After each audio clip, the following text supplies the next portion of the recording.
Hey y'all, it's your girl Mac. Welcome to the show. This is Mac Talks Music and Reviews. I do reviews of Love After Lockup, 90 Day Fiancé when it's actually good, and some music related shows as well. I heard about a documentary that's on Netflix, so I might see if I can get Netflix to watch it. I heard about the thing with T-Pain and Usher, so I might see if I can watch that show. So let's get into it. I am doing a review of Love After Lockup Season 3, Episode 39, I believe. I don't know the name of this episode. Big House of Lies, something like that. So let's get started. I'm going to talk about Courtney and Josh first because they had the shortest segments. So I'll get through them quickly. So Courtney and Josh are talking about his grandmother. Excuse me. So apparently his grandmother raised him.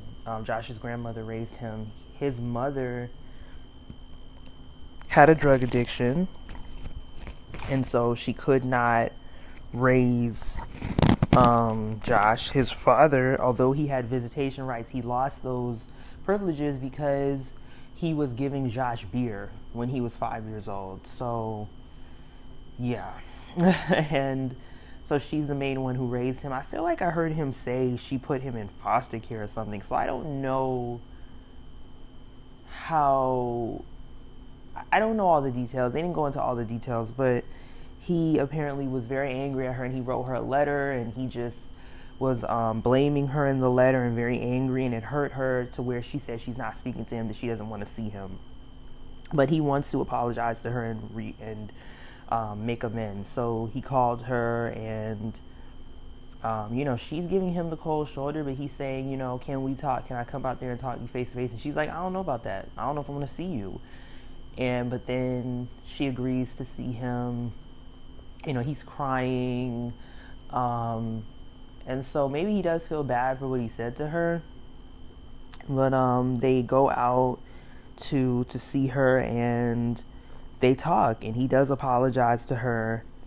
I think that hearing that his mother and father were clearly not responsible individuals, weren't able to take care of him, it's very possible that he's just taking out the anger he has at his mom, the anger he has at his dad, and his situation on his grandmother. He probably is just lashing out at her because he doesn't know how to process his anger, and maybe he needs therapy.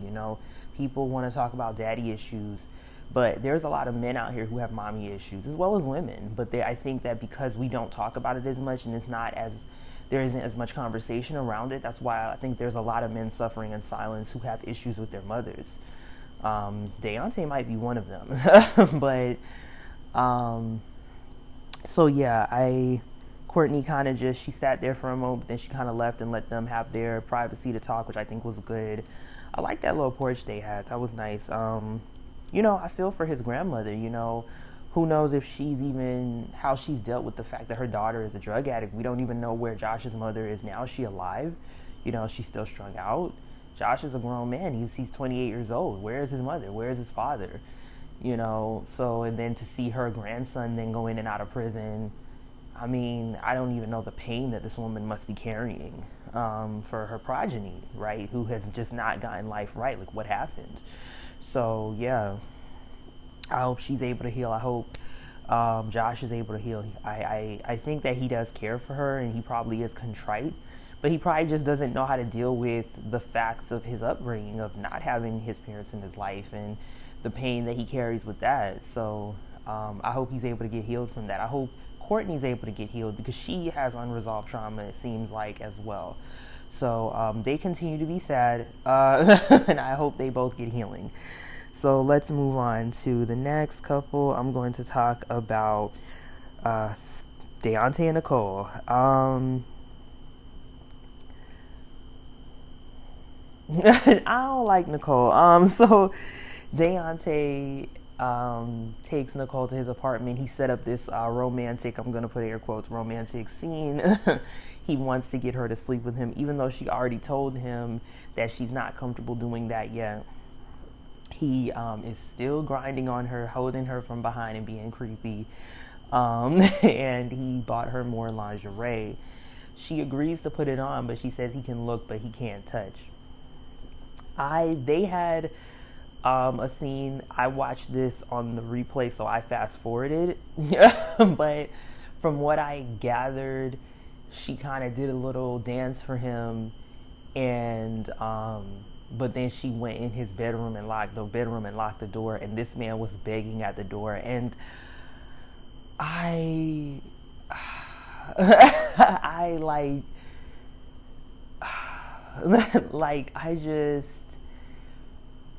that was really, like, to see a grown man begging like that, it was so sad and pathetic. And I just think, like, I hope that Deontay has done some kind of soul searching, because I think people, and listen, some people have had moments of desperation. It happens. You can recover from it. You can learn and grow and become better. But I think that Deontay is just in love with the idea of this girl. I think he does have possibly a fetish, or he's one of these kind of colorist men. He likes white women, which he has already said. And I think that he's just in love with the idea of being with a white woman, or being, with someone who looks like her. And what he thinks, just that desire to have sex with someone like that. And I think because of that, he's just deciding that nothing else matters. She doesn't have to treat me well. She doesn't have to like me. She doesn't have to have anything else really going for her. As long as she's willing to give me sex and looks the way I want her to look, that's all that matters. And I think that's why he's tolerating this. And I think that's a dangerous place to be, because it does cause you to become desperate and to violate your values and to not respect yourself. And we see that, and it's just so disturbing to see a man allowing a woman to disrespect him in this way, simply for sex, simply for how she looks. And I know men do this, but like, and women, but it's just really, like, when they were in the car the next day, and he's trying to tell her, I felt some type of way, and it shows me the respect you have for our relationship, or whatever. And then she's like, are you done? Listen, whatever. I already told you I didn't want to sleep with you yet, because I don't know you.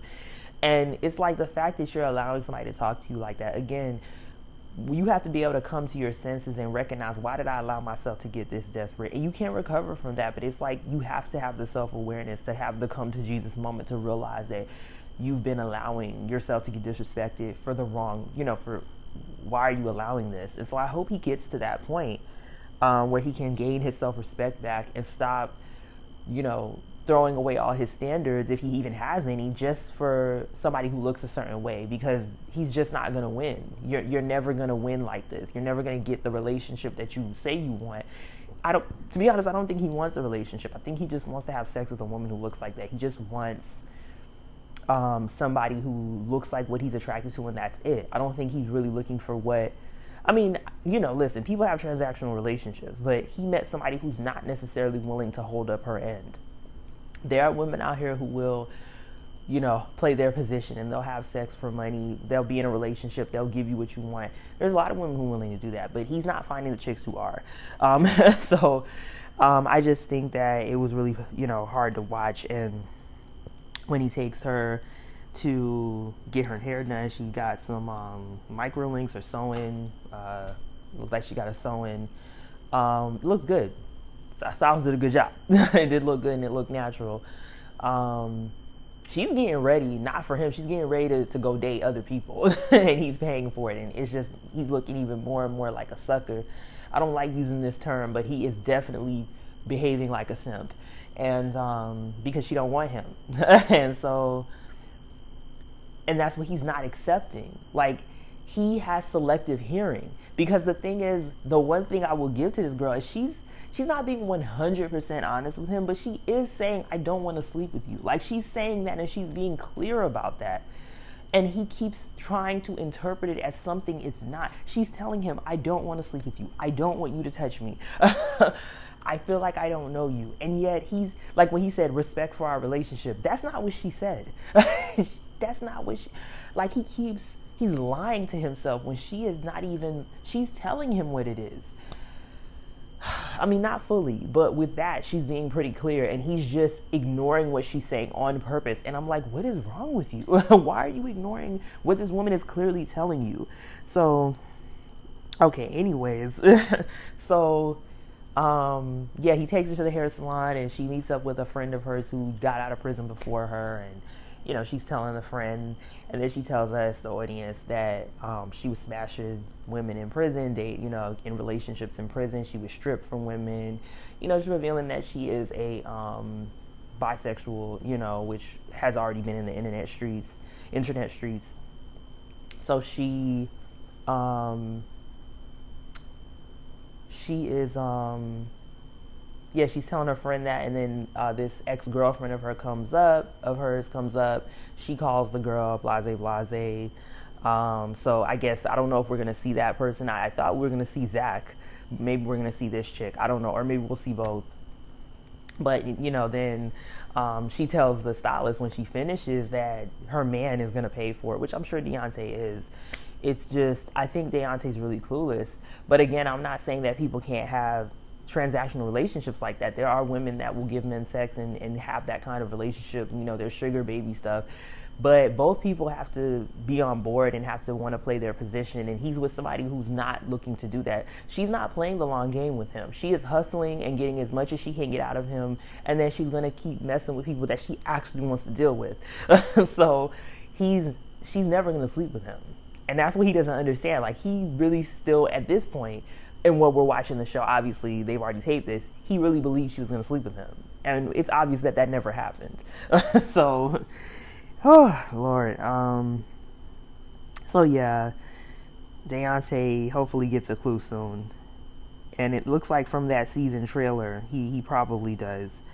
So, next, I'm going to talk about... Let me talk about Rachel and Doug. Let me get to the meat and potatoes of this episode. Rachel and Doug and Lisa and Stan, they're the ones who brought it this episode. So we get to see little Dougie reunite with his father, and it was really heartwarming. He just melted when he saw his dad, and they just hugged, and it was really sweet. I wasn't ready. Like, I was like, oh man, that was heartwarming. That really tugged in my heartstrings because, this child, he hasn't had his father for so long. And so, because Doug was like, man, I thought you was going to punch me in the stomach. And, he just was so glad to see his father. And it was really precious. So then they all sit down and talk, and he meets Rachel's mom. And he gives her a nice hug. He embraces her, and so they sit down and talk, and, she asks him about, okay, like, were you able to gain any skills in prison or learn any trades? And because I know some prisons, prisoners can go to school. They can learn a trade. They can, like, depending on where they are, they can actually learn skills, which is pretty good. So he said he did learn some trades, but he was like, he doesn't know how valuable that's going to be on the outside. And I'm like, what are you talking about? Like, trades are really, most trades, from what I've heard, are pretty lucrative. I mean, Deontay's a welder, and he said he makes $24 an hour. Maybe he's just starting out because maybe that's just the low end. Maybe as he gets more experience, he can make more welding. I remember when I was, I had went to this program one time, and it was like about financial literacy. It was like a financial literacy class, and there was a group of people, and we all had to say like what we did and why we were there, what we wanted to learn about managing finances. And there was a guy there who was a welder as well, and he was like, I do really well. Like, I'm not here because I want to learn how to make more money. I just want to learn how to manage my money properly because I do well. So, and he was older. He looked older than Deontay. So I'm not sure why he thinks that, or if he's just saying that because he doesn't want to work.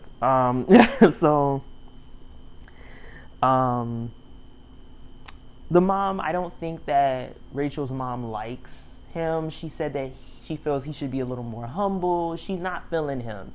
But she was coming in not feeling him. Who was going to be feeling him? Like, for their daughter, especially her daughter who is accomplished like Rachel. So, so then Rachel asks her mom if she wants to come with them because they're going to go out to dinner in COVID. But hey, so... And Michigan has had a lot of issues during the pandemic. I don't know where they are now. Hopefully the infections are down there with the vaccinations. But they were going to go out to lunch or dinner. And she was like, nah, I'm going to let y'all go out and have your time. You need to spend time with your son and get to know him more. And then Dougie starts running his mouth because Dougie was like, yeah, because he really doesn't know me at all. And Doug is looking at him like, why are you saying that? And it's like, because it's true. Like, like, that's true. He's stating facts. Like, that's the reality. And then he said something to him about him having girlfriends on TikTok. And I'm like, and then he's like, yeah, because you're a womanizer. Haven't you had 10 girlfriends in 3 years? And I'm like, why is he reading? Why is he putting his dad on blast right now, first of all? How does he know about all the women that Doug has dealt with? How does he know that? Are you telling me, like, would they talk on the phone when he would be in prison? Would he tell him that? Has somebody else told him that? Like, we still don't know who these other people are that Dougie has stayed with, other family members, whatever. Who's telling him this? And so, yeah, so they go out to dinner, and at dinner, Dougie's running his mouth. He's being a little, he's acting a little grown. He's saying some things that are a little, he's kind of pushing the limits, and you can see Doug feeling a little annoyed, and Rachel's just kind of like watching and doing all these facial expressions because, she's like, she's a little uncomfortable, as we all are, right? But the thing is, little Dougie is in pain. He is excited and he's happy, but he's also angry. He's also sad. He's also confused and curious. And, he is a 12-year-old. He has no idea how to process any of those emotions. I don't know if anyone in his whole life has disciplined him, taught him how to behave, taught him how to act properly. So I don't know that little Dougie really has any framework for understanding how to behave himself and has had any stable authority figures in his life. No less his father, who he knows has not been in his life, who has not set an example for him. So, you can't really, after not being in his life almost at all, having very little, a couple years, he said, Doug said that him and Dougie's mother had him when they were 15. He went to jail when he was 17, so he's literally in his baby's life for a year and a half, and then 40 days. Like, you haven't been there. You can't come in after not being in your child's life and try to discipline them. So he's talking about, oh, I'm going to be the rule maker. If he going to be the rule breaker, it's going to be a problem. I'm like, oh, you trying to rap? Boy, bye.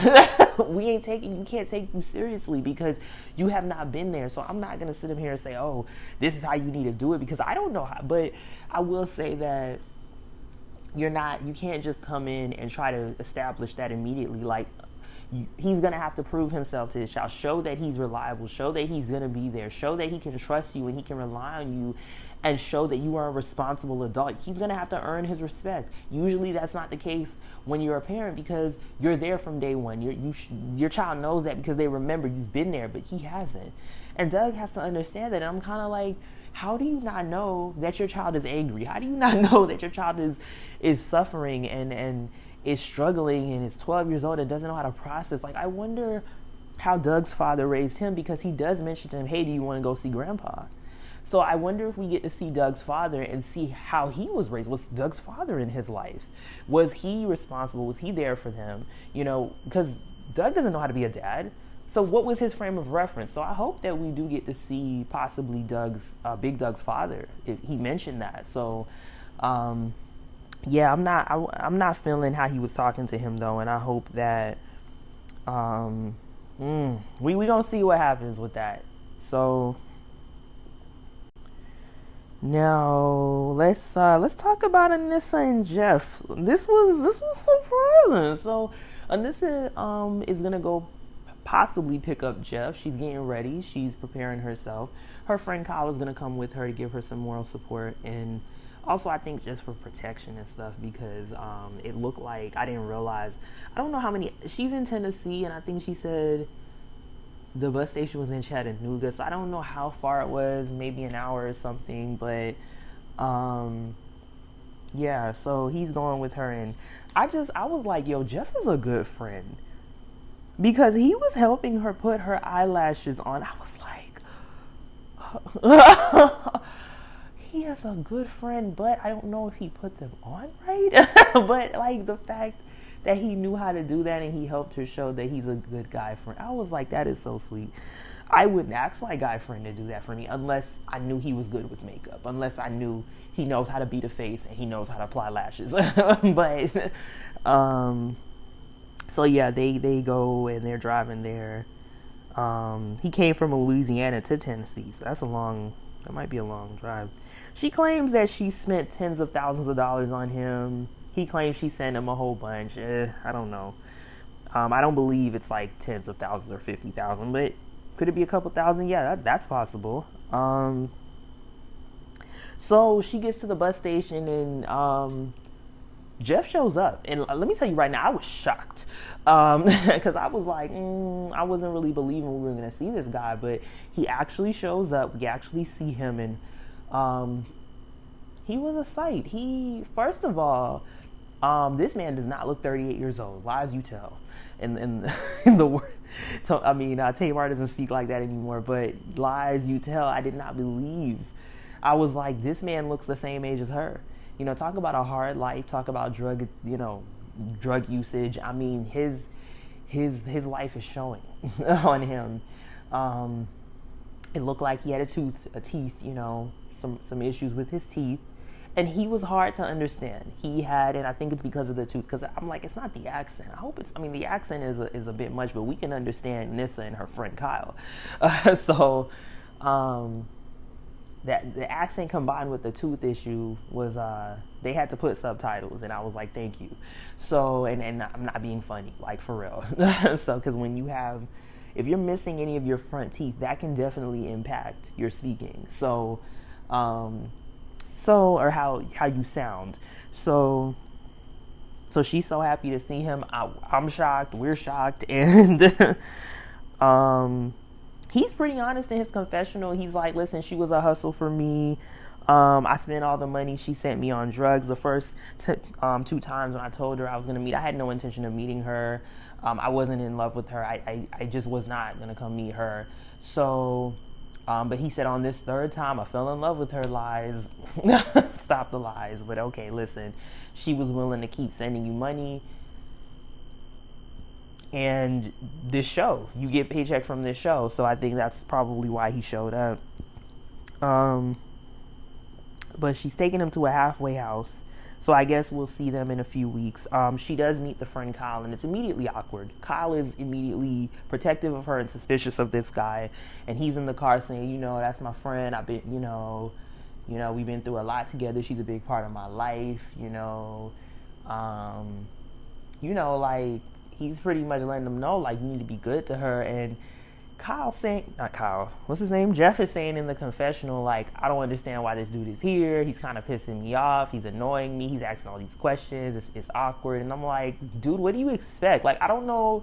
I think that once she told him about the show, he just, she's probably the one who applied. And I'm guessing. And once he heard about the show and that there's money involved, that's probably what made him decide to show up this time. But I'm getting the vibe that he didn't think this through at all. Like, he just kind of just decided, oh, there's money? Okay, I'm going to do it. It's TV? Okay, I'm going to do it. When the producers probably contacted him, he probably was like, oh, this is real. Okay. And I don't think he thought this through. Like, this chick's going to have family. She's going to have friends. You might have to answer to people. Like, I don't think he thought about that. And so he doesn't seem prepared for what he's getting himself into. And it's kind of a good thing, because hopefully he's going to give us realness. Like, we're not going to get as much scriptedness maybe with him because it seems like maybe he doesn't realize what this is. So hopefully we get more realness from him just not even recognizing what, the situation he's in. Like, so yeah, we're going to see what happens with them. I think it's going to be interesting. I didn't know if we'd even see them. I thought they might be the couple to drop out, because I feel like one of these couples was going to drop out. So yeah, now lastly, let's talk about Stan and Lisa. So they get back to his place, and Stan said that she's going to sleep in her own room because he's had night terrors his whole life. And I don't know if it's that she wanted to be in her own room or if that was his choice, because he said, I have night terrors my whole life and I don't want her to be disturbed. But then this kind of makes me think, if she wanted her own room, then I'm like, okay. But this is why I asked about, like, why would he just take her down to the dungeon? It sounds like, I'm surmising here that Stan doesn't fully want these women that he deals with in his life, because he's not even bringing them into his bedroom. And maybe he sees, that as a sacred place for him and his wife, even though she passed, and he doesn't bring these chicks into the room because he doesn't want to do all the freaky, nasty things in the place where, unless he used to do those things with his wife, which I bet you they did. I bet you him and his wife were some freaks. But I just found that interesting that you're going to put her in another room. I didn't know if that was more her or more him. If it was her, then understandable. But if it was him, I'm wondering if, that's the thing. He wants to keep that line of his privacy between just where he sleeps and where he does the nastiness. But, she's complaining about the TV. She's griping to him because she's pissed off at him for what he said in the car about her family and her son. So she confronts him and tells him, hey, I'm upset, because he's noticing how she's acting and he's trying to be lovey-dovey, but it's like, how are you going to be lovey-dovey after what you said to her? So they get into it, and she says, listen, I'm upset about my son. I'm upset about my family issues. This is what's going on with me. And he's like, okay, but, you'll figure it out. You're a grown woman. Like, wow, sir, okay. And then she's like, okay, well, what are you going to do while I'm figuring it out? And so he says, well, there's nothing I can do. And he's like shrugging, like, what can I do? And I'm thinking, well, you can listen to her. You can show empathy. You can encourage her. But I don't know if that's what she wants. She says to him, oh, I was hoping that you would offer to invite my son to come stay here. And when she said that, I was like, ma'am, what? Excuse me, what? I was shocked, because I was like, why would you expect that of him? You've gone on 3 dates with this dude. You've communicated, through you being in prison. You just got to this man's house. Why would he just invite your 22-year-old son to come stay with him? Like, what? Like, that was a ridiculous expectation on her part. And I was glad that he said no. He's not really letting her scam him with the money and all that. He's trying to keep boundaries in place. But I also think, like, that expectation was ridiculous, because it's like, girl, you have to understand, when you're in a transactional relationship, there have to be expectations and understandings of what is expected from you toward me and what's expected from me toward you. A lot of times transactional relationships are, there's not really emotion involved. It's like, I play my position, you play your position, we do what we do for each other, but we're not in love. Okay, this isn't a love connection. This is a you do for me, I do for you. Not saying that when there's love, there isn't still an exchange of how we benefit each other, but it's more extreme in transactional situations. So it's like, y'all have to both have an understanding of what your roles are, and you can't really expect that kind of support when it's transactional. So I thought her wanting that from him was ridiculous. So I was like, ma'am, no. So she decides that she's going to stay with her son. She's going to go stay with him. And this is when Stan starts getting nasty. He's been drinking, and apparently Stan is a lightweight, okay? Because all he had was a little wine, and he got white girl wasted. I mean, he, with like half a cup of wine, like, he barely had anything, and he got drunk. And he gets really mean. He's a mean drunk, because he says, oh, your son's 22 years old. He's a grown man. He should be man enough to work on his own issues and take care of himself. And I was like, excuse me? I was like, he chose violence immediately.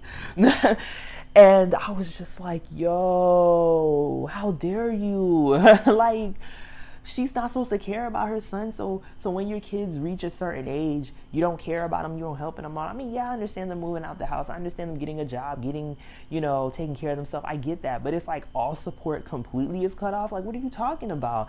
And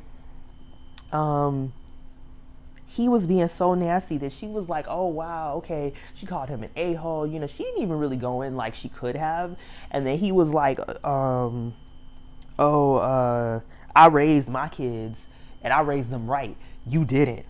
And I was like, like, why is he coming for her like this? She didn't even say anything to him to disrespect him like that. She just said, I'm going to stay with my son. And she said, you have to understand that's my son and I have to take care of him.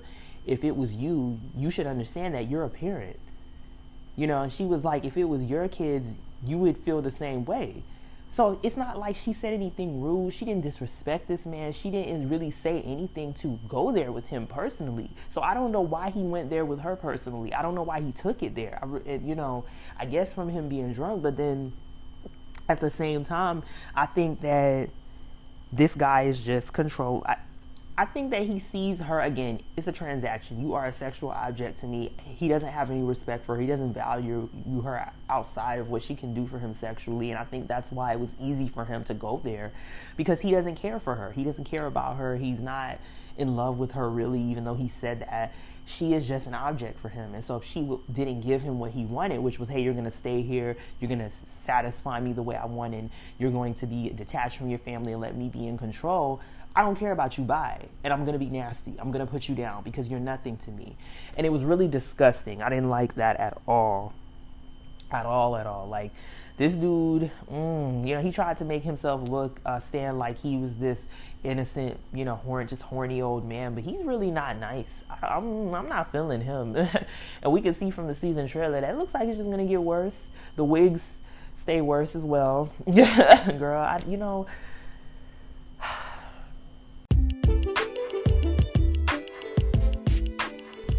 yeah, but anyways, so, yeah, so we'll see what happens. This was a good episode. It was solid. Thank God it wasn't as, like, nasty as last week's sex and stuff, but it was pretty good. It's getting good. I'm glad, because I was concerned. That Life After Lockup season wasn't the best. I mean, it was okay. It was decent, but I was concerned. But this season looks like it's panning out pretty well. So yeah, that is my review for Love After Lockup Season 3, Episode 39. Thanks for listening, guys. If you are listening on YouTube, please like, comment, and subscribe. And if you are listening to the podcast, rate the episode, leave a review, and thanks. Yeah, see you guys next week. Bye.